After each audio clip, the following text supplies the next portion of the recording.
జగిత్యాల కాంగ్రెస్ పై MP Arvind తీవ్ర వ్యాఖ్యలు చేశారు. కాంగ్రెస్ పార్టీకి ఉగ్రవాదులతో సంబంధాలు ఉన్నాయని ఆయన ఆరోపించారు. హిందూ రాష్ట్రాన్ని ఇస్లామిక్ రాష్ట్రంగా మార్చేందుకు కుట్ర జరుగుతోందని అన్నారు.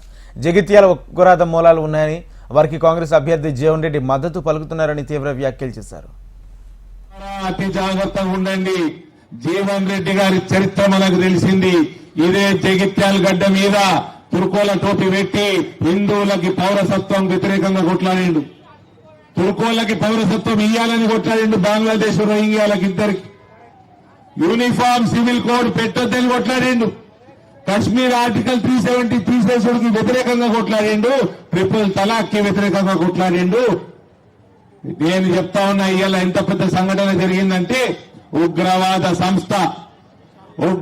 సంస్థ సిమ్మి ఇస్లామిక్ ఐఎస్ఐఎస్ తోటి కార్యకలాపాలు చేస్తున్న సంస్థ, తాలిబాన్ తోటి కార్యకలాపాలు చేస్తున్న సంస్థ సిమ్మి ప్లస్ పిఎఫ్ఐకి అడ్డా ఇది జగిత్యాలు. ఉగ్రవాద సంస్థలు కూడా కాంగ్రెస్ పార్టీని బలపరుస్తున్నాయి. దేశంలో ఉగ్రవాదులతో చేతులు కలుపుతున్నారు కాంగ్రెస్ పార్టీ వాళ్ళు. మన హిందూ రాష్ట్రాన్ని మొత్తం ఇస్లాం రాష్ట్రంగా మార్చే కుట్ర జరుగుతున్నది కాంగ్రెస్ పార్టీ ద్వారా. దయచేసి యాద పెట్టుకోండి.